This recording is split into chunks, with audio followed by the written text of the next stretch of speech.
Chapter 26. 2 Clients, 1 Goal. George. I made my way up the snowy path and knocked on George's door for the first time. He was a quiet, reserved man in his mid-80s. He lived in an old farmhouse on a large farm in Dexter. George led me through his kitchen and dining room into his living room. He had a hard time hearing me speak. After a couple of false starts, I was able to get the tone and volume of my voice just right, and we began our visit.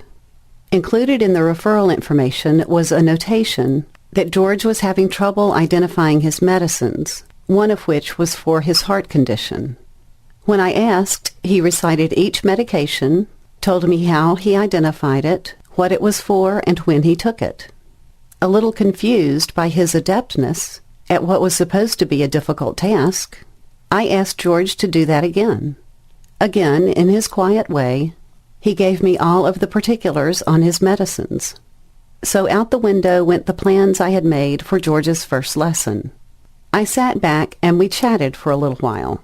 I felt like a bull in a china shop, with George speaking in his reserved manner, and me having to bellow back at him so that he could hear me.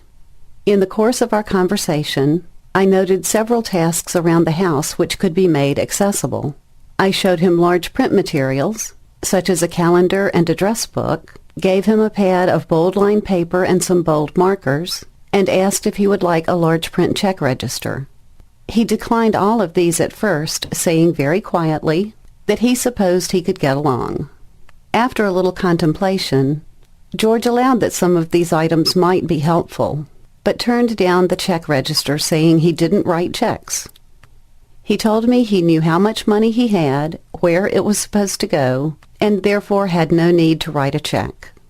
As I began to know George better and gained an understanding of what he wanted to be able to do around the house, our work together proceeded. I marked his appliances and thermostat, and he allowed that this too might be helpful.